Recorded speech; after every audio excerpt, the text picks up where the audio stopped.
Grande Fábio Buda. Grande Thiago Lopes.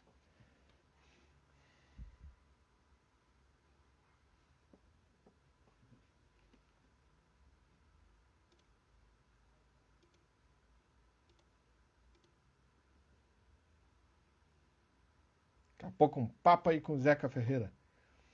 Vou tentar adicionar ele aqui.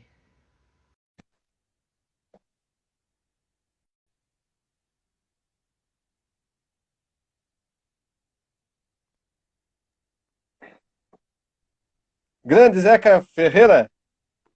Agora funcionou. Como é que tá? Tudo tranquilo, tudo bem, graças a Deus. Então tá bueno. Começar então, né? Boa noite, primeiramente, Vamos a lá. todos aí, né? Boa noite, Zeca. A live do Benetton. Tenho o prazer aí, né? E honra em convidar esse grande profissional aí, que tá no nosso São Borja aí, fazendo uma ótima campanha, né? E agradecer, cara. Só agradecer a você aí por dar o positivo, né, pra mim aí, né? Pra aceitar a minha live aí.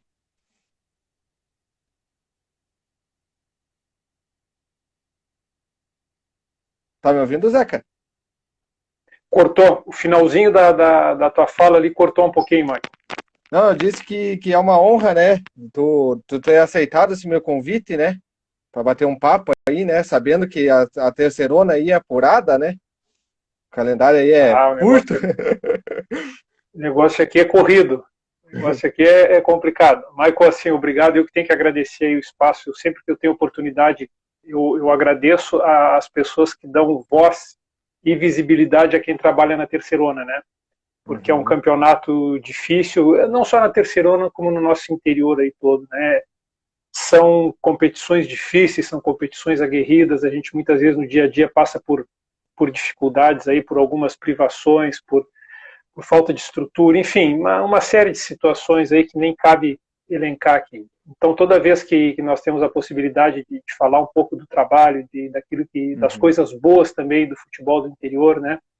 E então eu sempre agradeço também as pessoas que disponibilizam seu tempo e cedem seu espaço de mídia para que a gente fale sobre isso e possa expor o nosso trabalho. E quando eu digo nosso, não é só o meu, mas o trabalho de toda a comissão, de todos os atletas. Já vi que alguns entraram, estão acompanhando a live aí também. Tá, então Uhum. é muito legal esse espaço aí. Na verdade, o profissional é que tem que agradecer aí quando recebe essa oportunidade. Mandar um abraço aí pro Fábio Buda aí, pra Bruna Vargas. Tem bastante gente aí já curtindo a nossa live aí. Bom, Dá para começar? fazer um time, pelos que têm entrado aqui, já dá para fazer um time aqui. Dá pra fazer um time. Tu já tá de olho, né, Zeca? Zeca, Sempre, né? Zeca, como tá sendo o teu dia a dia? Claro, fora o futebol com essa pandemia, né? A pandemia é um negócio que fez com que todas as tocassem no futebol ou fora dele. Então, desde os hábitos mais simples aí, que o brasileiro nunca foi muito de. Olha só o que eu vou dizer, nunca foi muito de lavar as mãos, né? O brasileiro sempre foi um povo que tomava muito banho e lavava pouco as mãos, né? Isso não sou eu Sim. que digo, isso aí são os sanitaristas sempre disseram isso aí, né? Então, daqui a pouco a gente se vê sempre o neurótico do álcool gel, aí sempre tendo que passar álcool gel, sempre se higienizando, sempre lavando as mãos e mudando alguns hábitos, assim, hoje até para coçar o olho a gente já tem que tomar cuidado, sabe? Então, a pandemia se não deixa nada de bom, mas se puder deixar pelo menos melhores hábitos de higiene aí no dia a dia para os brasileiros. Agora eu faço parte daquele meme, né, que diz que quando entrou a pandemia viu que já vivia em quarentena, né, porque eu já não sou muito de sair, eu já sou mais de ficar em casa aqui, de ficar no computador, de assistir muitos jogos, de ler bastante, a leitura é um dos meus passatempos. Talvez se a pandemia tivesse pego no meu tempo de juventude, talvez eu sentisse mais, né, mas agora já não alterou muita coisa na minha rotina, não, então só esses cuidados sanitários aí. E o pedido, sempre a orientação, que sempre que eu tenho oportunidade de falar, que as pessoas se cuidem, o negócio não é brinquedo, o negócio é sério. E teve uma passagem que eu ainda estava fora do Brasil e eu vi na Itália vários corpos sendo retirados no hospital lá de caminhão. Foi um negócio assim, uma imagem extremamente impactante, uma coisa muito para o ser humano ver aquele tipo de imagem, né? Parecia até uma cena de filme. Uhum. Zeca, como que é o dia a dia de um treinador de futebol? O dia a dia do treinador é bem cheio, sabe? Embora o tempo que se passa no campo seja pequeno. Então, às vezes eu assisto um jogo ou 2 jogos, eu assisto 180 minutos de futebol, às vezes analisando um adversário, tá? E a Uhum. partir daqueles 180 minutos eu elaboro um trabalho ali que vai durar 15 ou 20 minutos.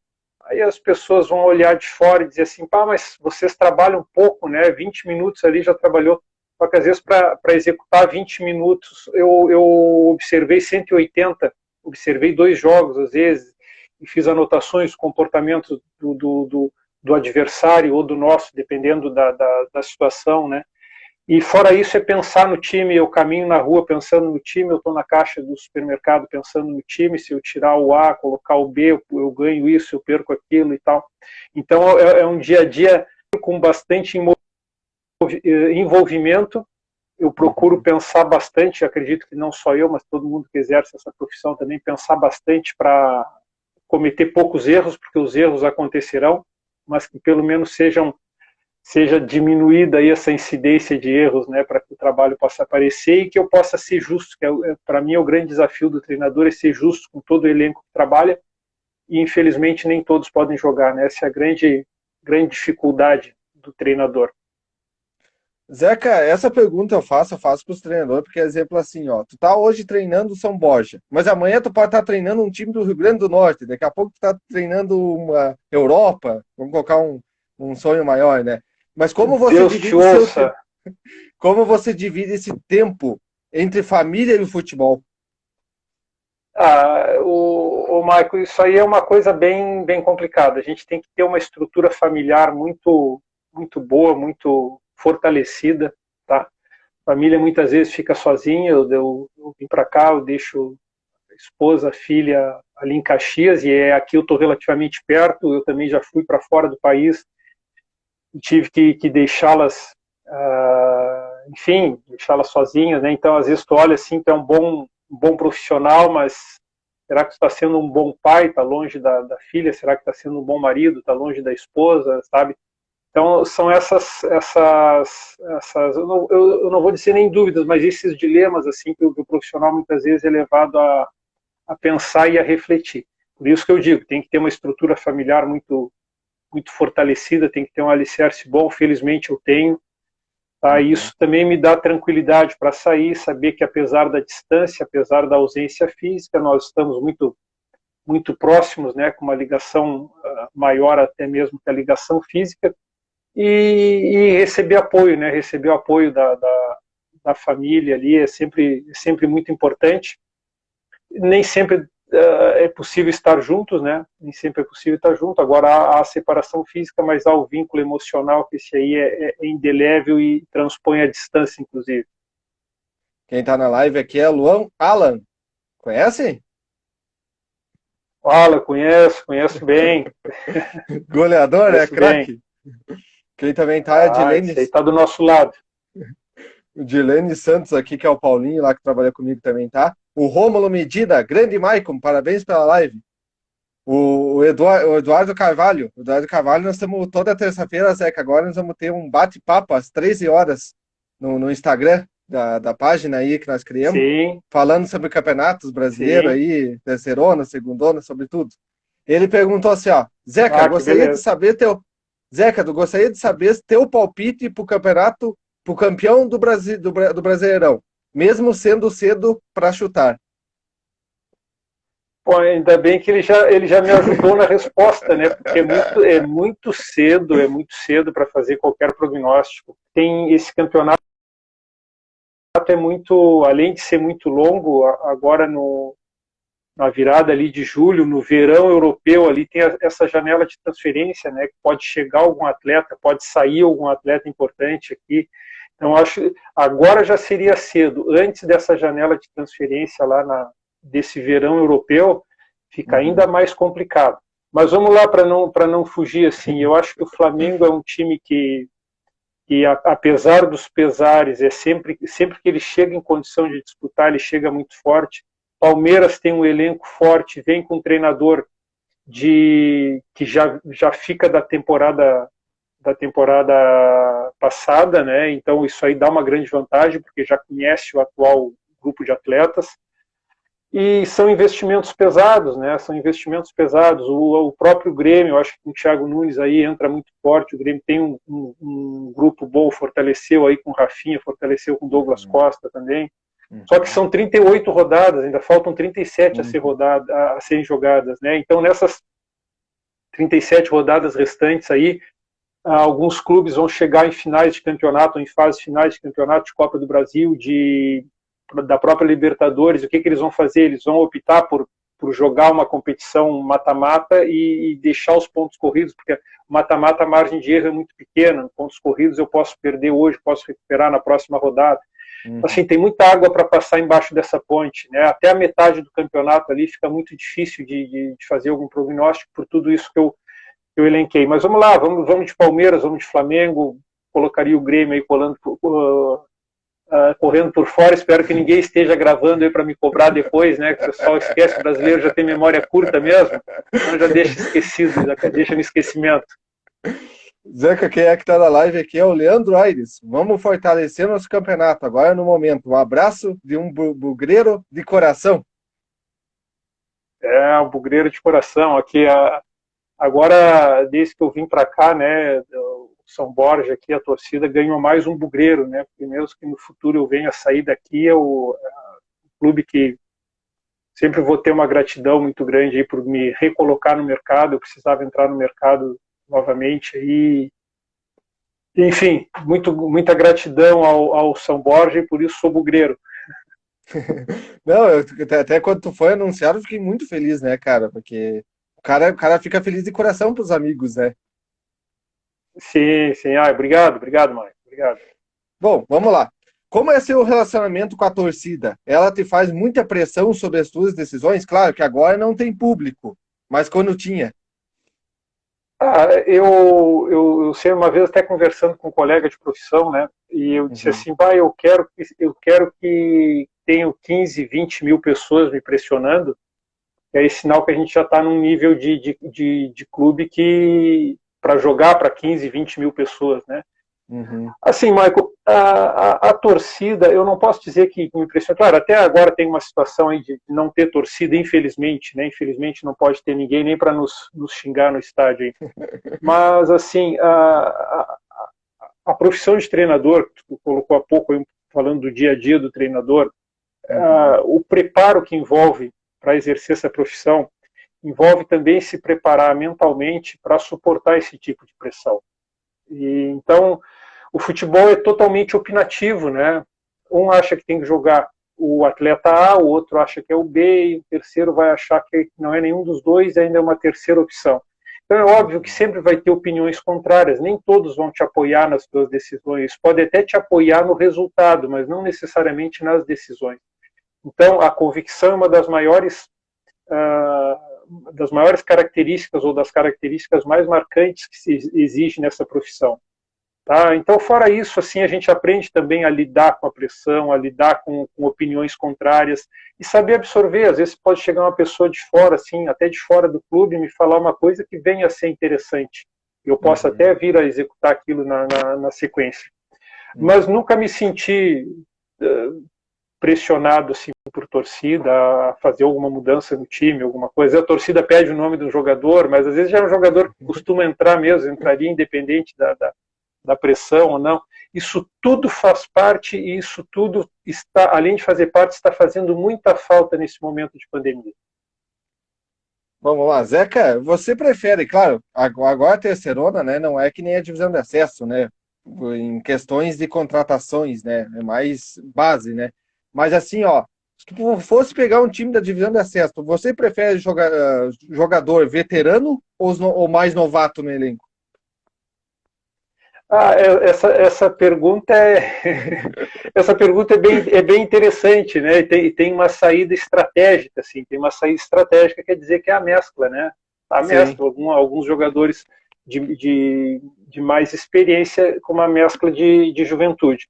Mas essas competições do interior, essas competições de interior, se eu puder escolher, eu ainda, não é que eu prefiro o atleta mais experiente, mas na hora de decidir, e numa competição como a nossa, jogada no interior, no exemplo da divisão de acesso que colocaste ali, o atleta experiente, o atleta rodado, ele tem um peso na hora de decidir, ele tem um peso na hora de definir, ele tem um peso na hora que ele encosta na arbitragem, ele tem um peso na hora até de se posicionar perante o adversário ali.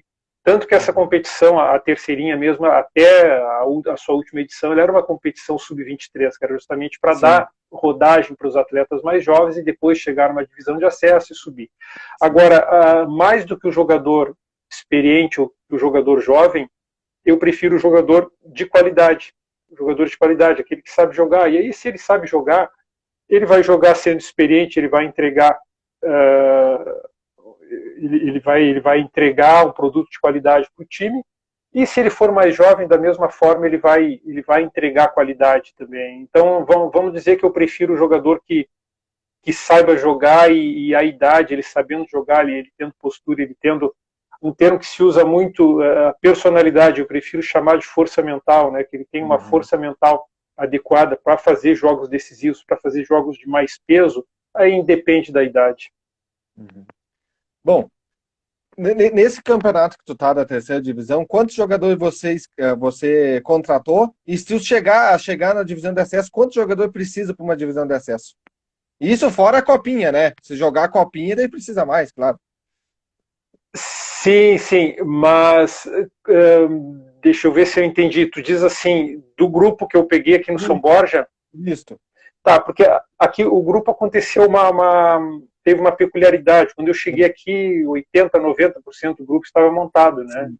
Então eu acabei colaborando com poucas peças já depois que eu estava aqui, né? E foi um grupo montado para essa divisão, para essa competição. Sim. Sabe? Então, é muito difícil até fazer uma projeção, por exemplo, um dia que o São Borja consiga o acesso.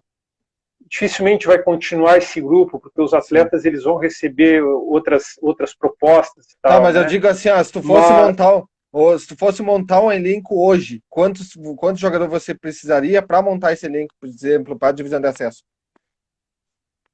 Em termos numéricos? Isso. Em termos numéricos, aí tinha que ser um grupo de uns 25 atletas. 24, 25 atletas. 2 atletas por posição e 3 goleiros. 25 atletas seria um grupo de um tamanho ideal. Agora, sabe-se que é difícil montar, mesmo na divisão de acesso, é difícil ter 25 atletas profissionais e do mesmo nível. Então, o que vai acontecer? Vão ter 17, 18 atletas profissionais ali, e depois vai ter a gurizada da casa ali, que está subindo, que está buscando seu espaço também, que já mora na cidade, que já não faz alimentação no clube. Aí entra uma série de circunstâncias que são pesadas também no mundo real, né? Que no mundo real a gente tem que pensar em tudo isso também, né? Então, normalmente, funcionaria assim, esse grupo ia se completar nos 24, 25 atletas, aí com 16 a 18 profissionais e o restante com jovens da base. Essa é a realidade que se encontra aí no interior, né? Antes de nós falar da base, Zeca, eu faço essa pergunta, que essa pergunta é interessante até para todos os treinadores. Treinadores e jogadores, né, que eu faço a live. Se você não fosse treinador de futebol hoje, o que você seria? Tem um segundo plano? Professor de história. Seria professor de história. Tá? Gosto muito. E estou pensando assim, fora da educação física, né? Fora da educação física, fora do futebol, estou falando se eu seguisse outro caminho profissional, né? Inclusive antes de optar pelo esporte, antes de optar pela educação física, eu fui acadêmico do curso de História, era História e Geografia na época, né? Gosto muito do estudo de História. Quando eu estou de folga, uma das coisas que eu preencho a minha folga é estudando História. Então, por exemplo, eu vim aqui para São Borja. Quando eu estou um dia de folga aqui, eu começo a ler sobre a formação da cidade de São Borja, como é que começou, aquela história dos índios, por que é chamado de Bugre, por que o São Borja hoje, que é a ESB, né, que é a Associação Esportiva São Borja, por que é chamado de Bugre. Eu gosto muito de entendendo conhecendo a história, conhecendo o passado, se entende o presente, né?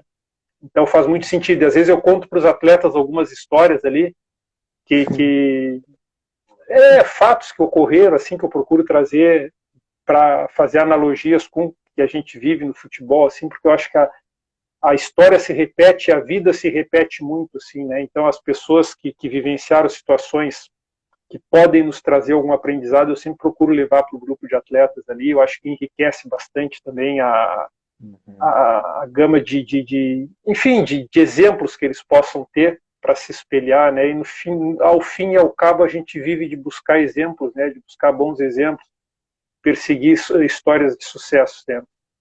Quem tá na live aí é o Jefferson Duarte, meu companheiro aí de todos os domingos aí.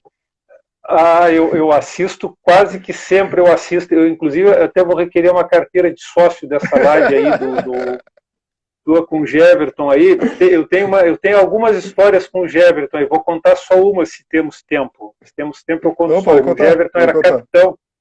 O Jefferson era capitão do Brasil. Pô, o Jefferson era um cara, quando ele chegou no Brasil, era auxiliar de preparação física, né? Então ele rodagem, Grêmio, jogou Libertadores. Pô, o cara que, enfim, o passado dele como atleta não vou nem citar aqui, que tomaria muito tempo. Sim. Então ele era uma liderança realmente dentro do Brasil ali e tal. E eu me lembro que uma vez eu estava, ele capitão, né? Então ele pegava o dinheiro do bicho, né? O famoso bicho no futebol ali, o Jefferson pegava o dinheiro. Uma vez eu estou caminhando na rua ali em Pelotas, caminhando ali pela cidade, quando eu vejo alguém me gritando assim, eu olhei, era o Jefferson, né? O que houve, Jefferson? Pai, ele parou, ele ia passando de carro, ele me viu na rua, ele parou o carro e foi ali me pagar o bicho que ele tinha, como ele era capitão, ficava com ele, né? E aí ele me chamou na rua, ele ainda me deu dinheiro. Não, história boa, abraço aí, Jefferson, mandando um abraço para nós aí. Então tem boas passagens com o Jefferson também, é legal, isso aí que fica no futebol, né? Quem é que também está na live é o Thiago Lopes aí. Bela resenha, sucesso ao Zeco e abraço a todos. Obrigado, Thiago. Obrigado mesmo. Thiago Lopes, nós temos uma live quarta-feira, às 8 horas, aí, para debater também os assuntos sobre esporte, sobre futebol em geral. Tem que ser. Bom, vamos lá. Vamos para a categoria de base, então, né? O trabalho da categoria de base é fundamental para clubes, principalmente do interior. Olha, ele colocou hoje, não pagaria. Hoje tá difícil, né, Jefferson? Hoje nem querem pagar mais bicho, né? Como é que o cara... Ainda bem que a gente pegou essa fase boa aí, né? Mas desculpa, Michael, então tu tinhas falado da categoria de base ali? Isso. O trabalho da categoria de base é fundamental para clubes, principalmente do interior, não tirando o capital, né? Capital já tem trabalho mais de base. Para o interior é fundamental? É importantíssimo. Hoje eu estava falando com um cara com um amigo aí também, hoje de manhã eu liguei, a gente acabou se falando aí, que o Jefferson deve conhecer, que é o Silva, o zagueiro Silva, jogou no Brasil, enfim, ele também teve uma carreira de sucesso aí no futebol, ele é de uma geração anterior ao Jefferson ali, mas com certeza ele conhece. E nós falávamos justamente sobre a categoria de base, e o Silva me contando que chegou no Brasil com 17 anos, e ali com 18, 19 ele já puxaram ele para o profissional, a partir dali ele fez a carreira dele. A base, como o nome diz, é categoria de base, né? Então, o que é eu comparo na escola com o ensino fundamental, né? A pessoa depois ela vai chegar em níveis mais altos da educação, conforme diz a própria LDB, né? Chegar em níveis mais altos da educação, mas ela começa onde? Ela começa no ensino fundamental. E aí no ensino fundamental ela vai ser alfabetizada, depois ela vai ter noções de história, depois ela vai ter das noções básicas de matemática e tal. Porque quando ela chegar lá na faculdade, ela vai precisar, o cara que vai fazer uma engenharia, por exemplo, ele vai recorrer ao cálculo matemático que ele fez lá no ensino fundamental. E se ele não passou pelo ensino fundamental, ele vai ter dificuldade lá no final da sua formação. E com o futebol acontece exatamente assim. O menino passou lá na categoria de base, só que ele simplesmente passou, ele não evoluiu, ele não foi trabalhado na categoria de base, então ele não sabe usar a direita e a esquerda, ele só sabe usar uma, ele não sabe cabecear direcionando essa bola, ele não sabe fazer um passe com a cabeça, ele é como se cabeceia de olhos fechados, né?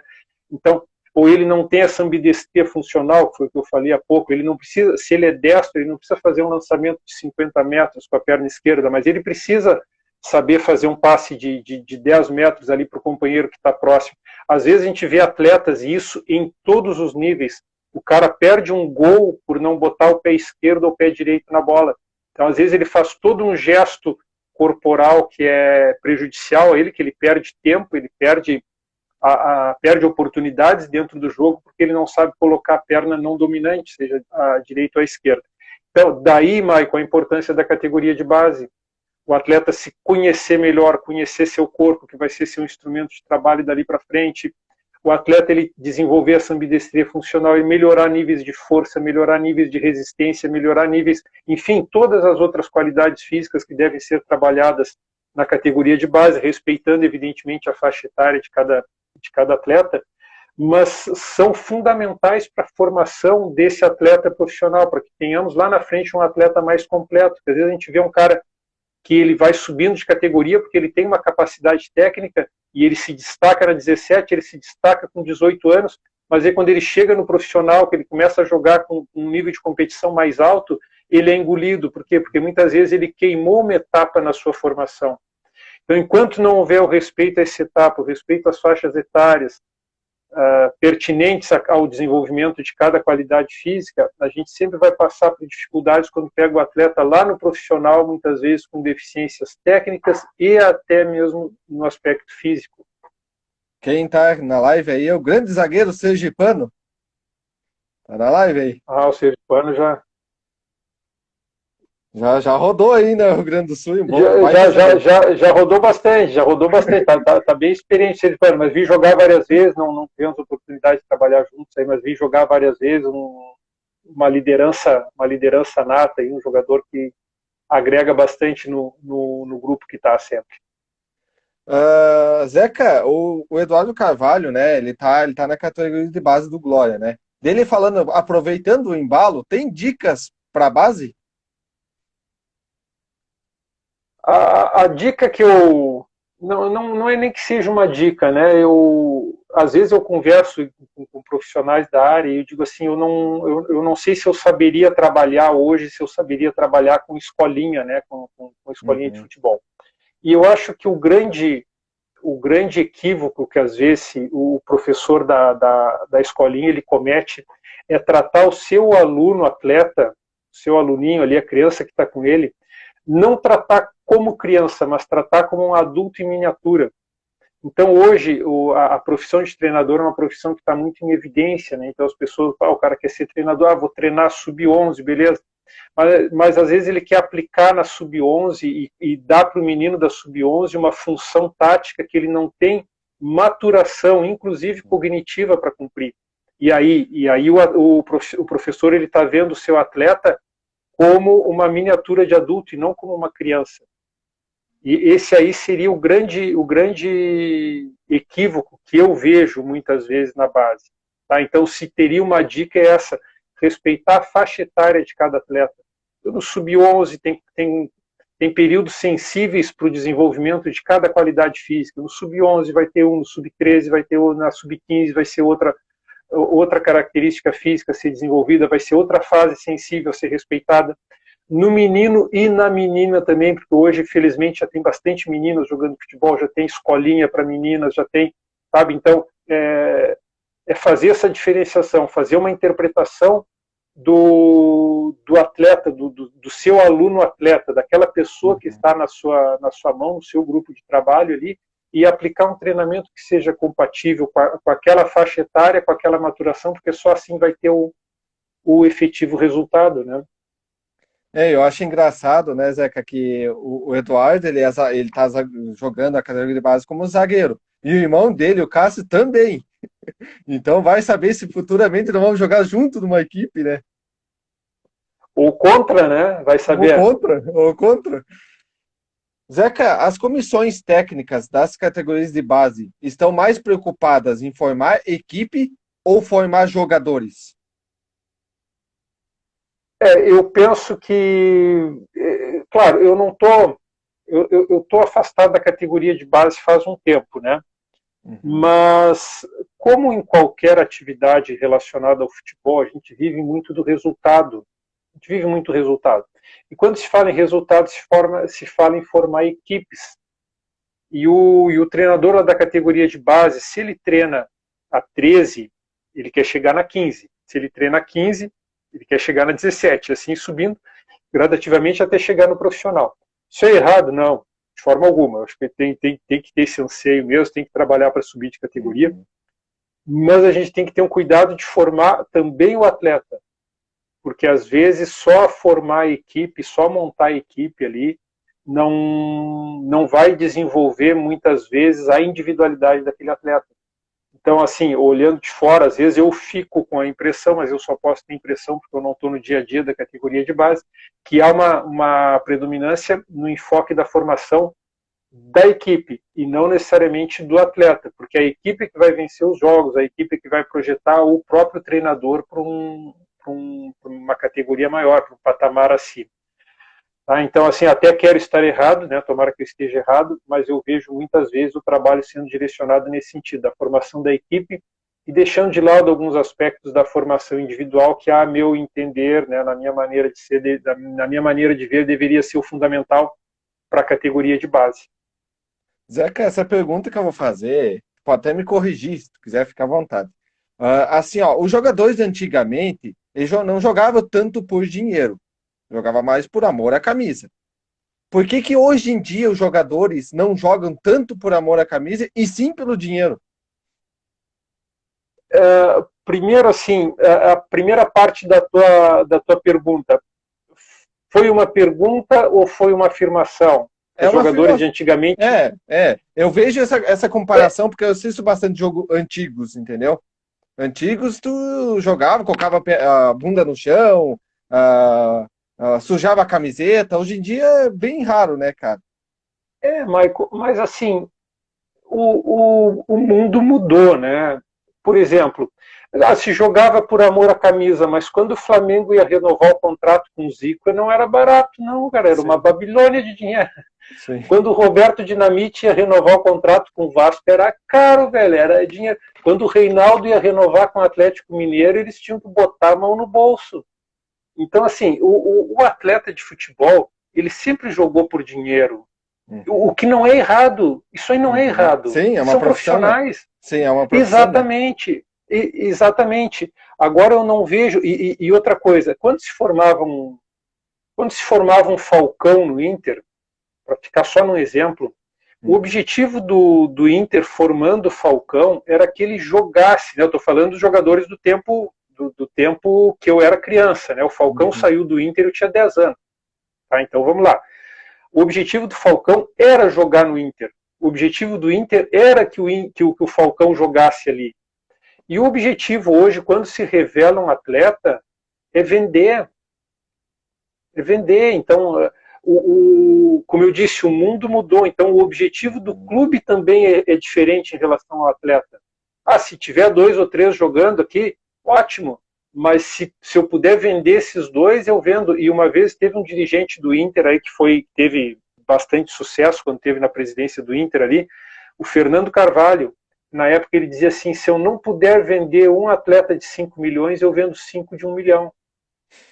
Ver como é o pensamento. Então, assim, ele não estava pensando que aquele atleta, esse atleta aqui, vamos lá, para pegar um cara mais recente, um Tyson. O Tyson ele vai jogar 8, 10 anos no Inter e depois ele vai sair. Não, ele fez ao contrário.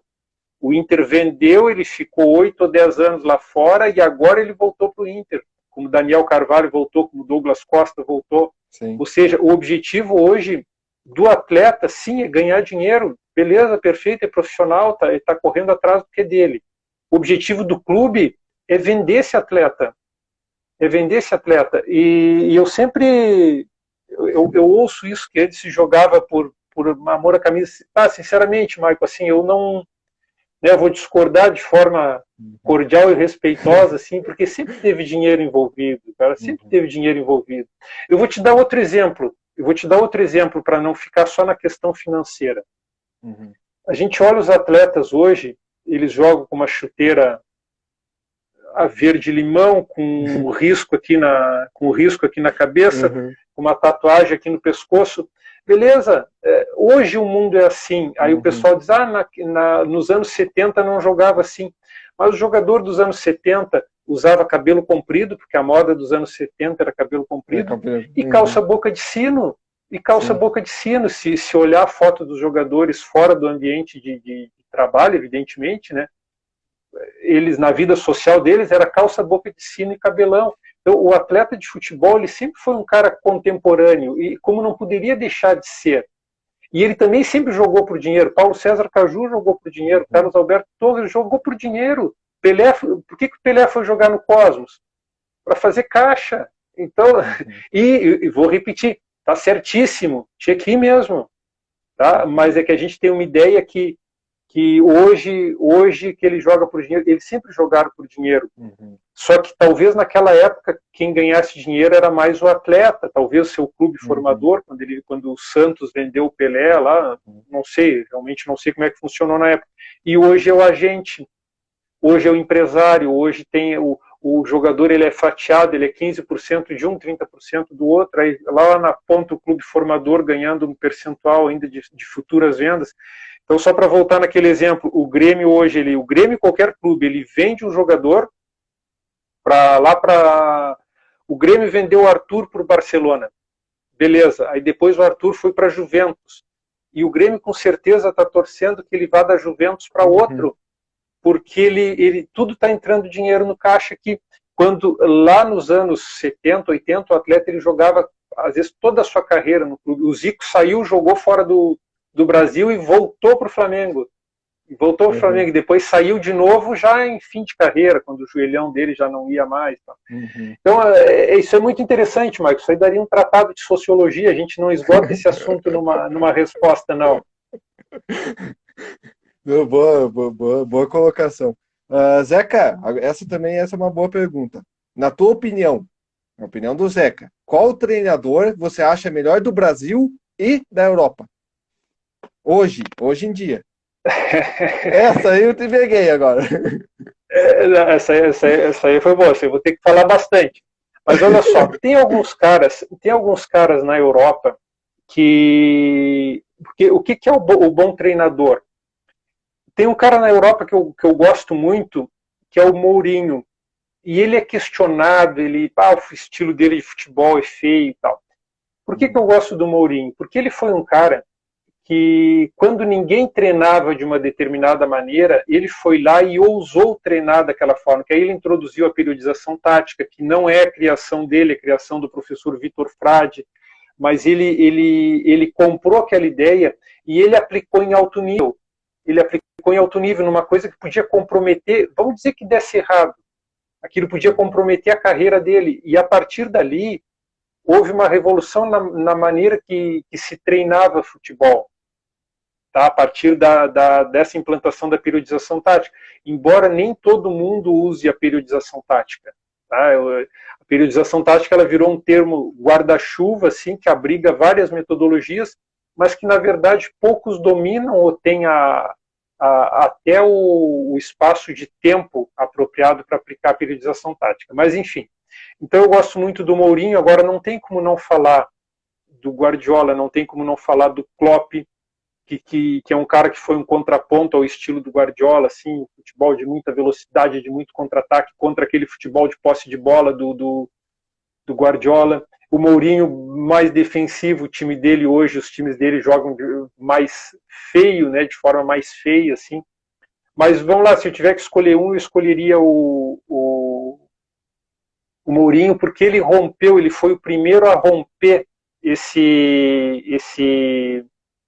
círculo vicioso que tinha no futebol em termos de treinamento. Então ele rompeu, ele foi o primeiro, e como na ciência, né, acontece também no futebol, existe a tese e depois existem as antiteses, né, ou as antíteses. Então aí o Guardiola foi a antítese do Mourinho, depois o Klopp foi a antítese do Guardiola, agora surgiu o Tuchel entrando nessa briga aí também. Sabe? Então, mas o cara que deu o pontapé inicial, assim, pelo menos no futebol moderno, ele tentou inovar e tal, foi o Mourinho. Como como tem uma fala do Mourinho, né, ele diz, esse sou eu com meus defeitos e minhas qualidades. Né, então, com o lado positivo e negativo do método dele ou da maneira que os times dele jogam, né, o Mourinho é um cara que teve uma contribuição para o futebol mundial, até eu diria. E aqui no Brasil, aqui que a gente acompanha mais o dia a dia, assim, né, eu procuro ver o treinador, aquele cara que ele é um bom gestor do grupo, porque a questão tática ali é muito, muito individual, assim, tu jogar com um lateral que apoia, tu jogar com um lateral que fica mais, tal. Então eu procuro acompanhar muito a questão de gestão do grupo e além da gestão, por exemplo, o Tite, que agora está na seleção, né, o Tite faz uma coisa que eu sempre achei muito interessante. Por exemplo, assim, tem um jogador que se destaca jogando pelo lado direito no seu clube. Aí ele era chamado para a seleção e na seleção o treinador botava ele a jogar pelo lado esquerdo. E aí o pessoal diz assim, mas o fulano de tal, ele não tem na seleção o mesmo desempenho que tem no clube. E às vezes eu ficava louco olhando aquilo e dizia, mas o cara está em outra função, ninguém vê que o cara se destacou fazendo uma função e o cara foi colocado na seleção fazendo uma função completamente diferente do que ele faz no clube. E aí o Tite, quando assumiu a seleção, ele disse exatamente isso. Ele disse, o jogador tem que ser, não com essas palavras, evidentemente, mas o jogador ele tem que ser usado na seleção como ele se destacou no clube. Eu digo, mas isso é uma coisa tão simples, né?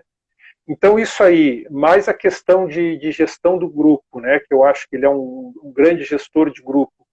E pelo fato de ter saído do interior, treinou Veranópolis, treinou Caxias, tem uma hora que o treinador ele tem que subir um degrau, ele tem que ir um degrau acima. Quando ele vai um degrau acima, ele começa a conviver com outros jogadores, com outro tipo de cobrança, com outro tipo de torcida, com outro tipo de impacto, assim, as suas declarações tem outro tipo de impactam de forma diferente, né? E eu acho que ele também soube lidar com isso quando ele saiu do interior para ir treinar o Grêmio e tal. Então, por isso que eu gosto do trabalho do Tite. Então, seria aí Mourinho na Europa e Tite no Brasil. Zeca, agora eu vou falar um pouquinho sobre projetos futuros aí, esse campeonato que está rodando aí da Terceirona, que eu estou acompanhando bastante jogos aí, né? Como amante do futebol, gosto, né? Principalmente o grupo aí, grupo A, que tá o Gaúcho com 16, tem o São Borja com 16, estão classificados. Ponto. Só Sim. vai decidir quem vai ser primeiro e quem vai ser segundo. Nessa chave, tu que já enfrentou 3 passos, já enfrentou Elite, qual dos dois tem possibilidade de classificar? Aí eu acho que classifica o Elite, porque o Três Passos já acabou a participação dele. E eles estão com um número com pontuação igual. Então, o que acontece? Hoje o Elite, se acabasse hoje, o Elite estaria classificado. O que vai acontecer? O Marau que tem só 2 pontos, a última rodada é Elite e Marau. Ou Marau e Elite. Ô Zeca, aqui tá dando como 3 passos em terceiro com saldo 4 e o Elite com saldo 0. Mas no mesmo número de pontos. Sim. Então, se o Elite empatar com o Marau, ele vai a 10 e liquidou a fatura. Sim. Então, e olha bem, aí o Marau, que é o Marau último colocado da chave, sim. O Marau tem 2 empates. Agora, contra quem ele tem 2 empates? Contra Gaúcho e São Borja. Contra os 2 líderes. Aí o Marau perdeu por 3 passos, ele perdeu para o Elite, mas empatou com o Gaúcho, empatou com o São Borja. Né? O futebol é muito interessante nesse aspecto, né? Sendo que o jogo contra o Gaúcho eles estavam perdendo de 2-0, o Gaúcho abriu 2-0 e o Marau foi lá, fez 2-1 e foi buscar o empate. Tal. Aí nós empatamos lá 0-0, em seguida desse jogo contra o Gaúcho nós enfrentamos o Marau lá, e depois foi 0-0 e viemos aqui em São Borja e ganhamos 2-0, mas também num jogo difícil, num jogo com o Marau bem organizadinho, bem fechadinho. Foi difícil, a gente martelou a tarde inteira ali para fazer 2-0, mas o que fica de interessante é isso, o Marau, que é o 5º colocado, ele só tirou ponto do primeiro e do segundo, e para os outros ele não conseguiu, em cima dos outros não conseguiu pontuar. Por isso que eu acho que entra o Elite joga por um empate para passar para a próxima fase, né? E o Três Passos vai ter que torcer por uma vitória do Marau. Aí sim, se o Marau ganhar, aí o Três Passos classifica. Eu acho difícil. Eu acho bem difícil. Mas futebol é futebol, né? Isso aí. O projeto para o próximo jogo, né, contra o Gaúcho, né, em Passo Fundo, com o Gaúcho do Isso Vanderlei, aí, né, do Wanderson Pereira. Wanderson. Qual que é o projeto do São Borja? É ganhar, né, para ser primeiro do grupo, óbvio, mas é um jogo bem difícil, né? O projeto é fazer gol lá, nós temos que fazer gol lá e não podemos tomar aqui, né? Esse é o projeto, essa é a principal tática do futebol. Precisamos fazer lá e não podemos tomar aqui. Agora, brincadeiras à parte, é um jogo muito difícil, né? É um jogo muito difícil. A única derrota na competição que nós tivemos foi em casa e foi para o Gaúcho e foi na rodada de estreia. Tá? Então, agora nós vamos enfrentar o Gaúcho. Tem a vantagem do empate, porque se terminar em igualdade de pontos, pelos critérios ali, pelo número de gols, também estou com a tabela na minha frente aqui, pelo número de gols pró, Uhum.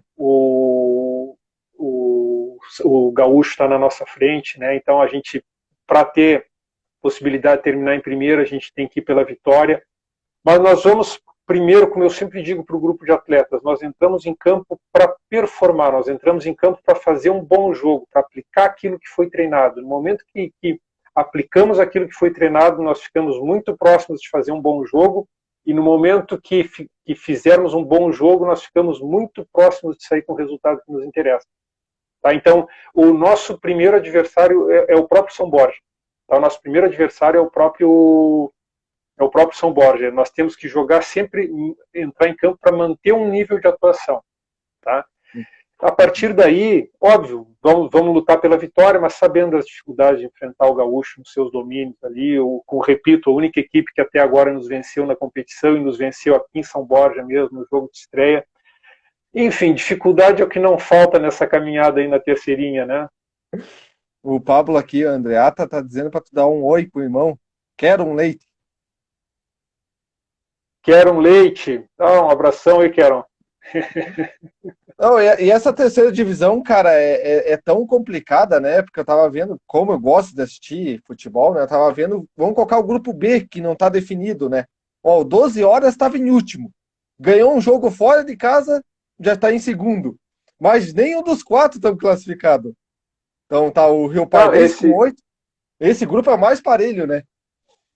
Esse grupo é mais parelho, até porque são não só por isso, né, mas 4 participantes só, então, e o clássico, né, o Rio Grande, Rio Grandense ali, enfim, equilibrou bastante. O Rio Pardense fez um segundo semestre, jogou ano passado no segundo semestre, mas acabou não tendo muita performance. Esse ano se reforçou, se reestruturou, veio forte, aí acabou surpreendendo também. O 12 horas sempre na briga ali também. E a questão dos clássicos, né? Porque essa chave faz 6 jogos. Então, por exemplo, Rio Grande, dos 6 jogos, 2 serão clássicos, né? Uhum. Dois clássicos, um no seu campo, outro no campo do Rio Grandense, evidentemente. O clássico sempre tem um componente emocional mais elevado, né? Então a chave, mas ficou bonito, vai ser bonita a briga aí na última rodada. Vamos ver quem é que classifica, quem é que fica de fora aí. Eu coloco 5 equipes, né? Eu coloco o São Borja como favorito, gaúcho, né? O Santa Cruz, Sapucaense e o Rio Pardense, como surpresa para mim, como surpresa. Porque eu assisti a Copinha do ano passado e foi tipo um saco de pancada, né? Na competição. Claro que todos os jogos são difíceis. Todos os jogos são difíceis, né? Exemplo, no grupo C aqui que tem Nova Prata, União e Monique não ganhou de ninguém, mas é um jogo difícil de ganhar. Não é entrar e vou fazer 3, 4, 5. Não é fácil de fazer 3, 4, 5 hoje em dia, né? É difícil. Mas agradeço aí o Zeca, né? Pelo espaço aí, né? Quiser falar mais alguma coisa, pode falar, temos tempo ainda. Não, só desses 5 que tu colocaste aí, no caso, na tua lista de favoritos, né? Então vamos pegar assim, Gaúcho, Santa Cruz e Sapucaiense, com investimento, um nível de investimento mais alto, né, que os demais. Então só o fato de São Borja entrar nessa briga e tendo um investimento menor já é gratificante, né? Já é gratificante porque, de certa forma, com o trabalho ali, a gente conseguiu equilibrar sem ter um grande investimento. Então, só com o trabalho aqui, com o rendimento que os atletas apresentaram, aí, a gente já teve condição de de brigar aí e despontar como favorito, que até é uma pecha que não nos interessa, né? Mas a gente ouve aí muitas pessoas, não só agora também foi um exemplo, né, Marco?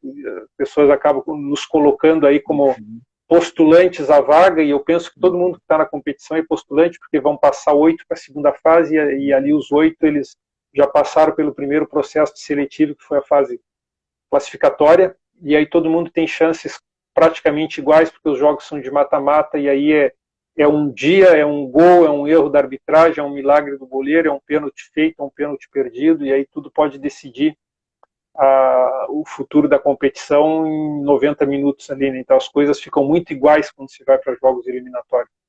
Zeca, antes de nós encerrar, uma curiosidade minha, né? Que o Jajá hoje, que está no Sapucaense, era para estar no São Borja, né? Foi anunciado pelo São Borja, depois foi para o Sapucaense. Eu não sei se você soube o que aconteceu. O que aconteceu? Ele foi a escolha dele ou o São Borja liberou? Como é que foi essa situação? Não, eu não. Ele realmente ele estava contratado. Quando eu cheguei aqui, a gente já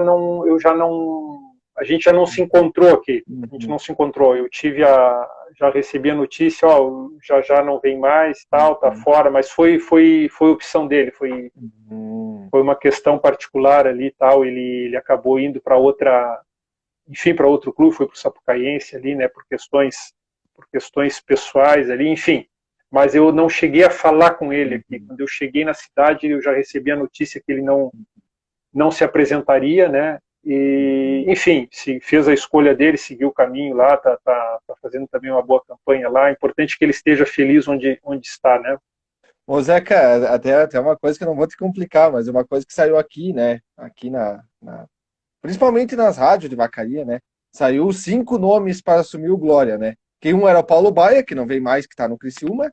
Outro é o Leocida Lastra, que é o forte candidato. Mas saiu o nome como Jefferson Duarte, saiu o Zeca Ferreira, saiu aqui. E o William Campos. Olha, é uma alegria para ti, né? É uma alegria para ti, né? Claro, olha que se eram 5 postulantes, já são só 4, né? Se o Paulo Baier está fora, já são só 4. Então, se as chances eram de 20%, já são de 25% agora, né? Aumentou.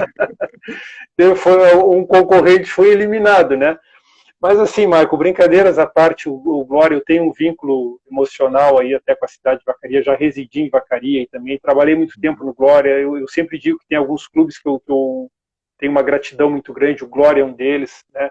Então vai chegar o momento de eu ser lembrado aí pelo Glória e eu voltar a Vacaria agora nessa minha nova função e ser feliz como eu fui trabalhando antes aí com a preparação física. Comecei como treinador no Glória também na categoria de base ali no Sub-17. Então seria quase um fechamento de um ciclo. Eu teria trabalhado com a preparação física, como treinador da base, depois treinador do profissional. Tudo na vida tem seu tempo, né? Tudo na vida tem seu tempo. Vai chegar o momento de eu trabalhar em Vacaria aí numa condição boa, que seja interessante para mim, que seja interessante para o clube também, eu possa dar o retorno em termos de dedicação e até de carinho que o Leão da Serra merece. Quem tá na live aí, queria mandar um abraço antes de nós encerrar, o Wagson Ribeiro aí, fez uma grande live com ele semana passada, um grande figura, né? O Wagson é sempre que a gente conversa com ele, é um grande bate-papo, né? Quando a gente encontra com ele, quando a gente conversa com ele, eu tive a oportunidade de trabalhar com o Wagson, inclusive aí no Glória, né? Trabalhei com ele aí num grupo em 2000 e agora não me falhar o ano, mas enfim, trabalhamos juntos aí, o Wagson também pelotense, né? E também uma amizade que eu fiz no futebol. Bom, então vamos encerrar, né? Muito obrigado. Sabe que o Instagram é 1 hora, né? 1 hora ele tranca. Infelizmente. Senão daria para nós bater o papo até amanhã de manhã, né? Mais ou menos. Brincadeiras à parte aí, eu quero agradecer a você, né? Pelo espaço aí, né? Por ter me dado espaço, né? Torço por você, tu sabe que eu tenho um carinho enorme por você. Sucesso aí no São Borja. Quero te ver no... Eu não quero te ver, eu quero ver o Glória na primeira divisão, mas eu quero ver você ano que vem na divisão de acesso com o São Borja. E agradecer aí. Vamos torcer. E agradecer aí, né, por dar esse espaço para mim aí, né. Eu sei que é difícil, os jogos da terceira divisão aí a cada 2, 3 dias tem jogos, né. E agradecer mais uma vez aí, ó, Leandro Ares está desejando aí sucesso aí para ti também. Muito obrigado, muito obrigado. Tá certo. Vamos. Tá bom? O prazer foi meu, obrigado pelo espaço aí. Se Deus quiser, logo, logo vamos bater outro papo aí, mas pelo Face daí dá pra nós bater o papo a noite inteira. Vamos sim, vamos combinar direitinho, vou ver se eu atualizo meu Face aqui, vou ver o que aconteceu hoje que a gente não conseguiu fazer pelo Face, mas conseguimos conversar por aqui, foi mais importante. Feito, meu amigo, sucesso aí, tá? Sucesso aí na carreira. Obrigado, tá, Marco, obrigadão. Valeu. Obrigado, abraço. Valeu, até mais. Aí falamos com o grande Zeca Ferreira aí, ó. Amanhã tem mais live no meu Facebook. Meus amigos, fiquem com Deus, se cuidem. Até mais, fui, valeu!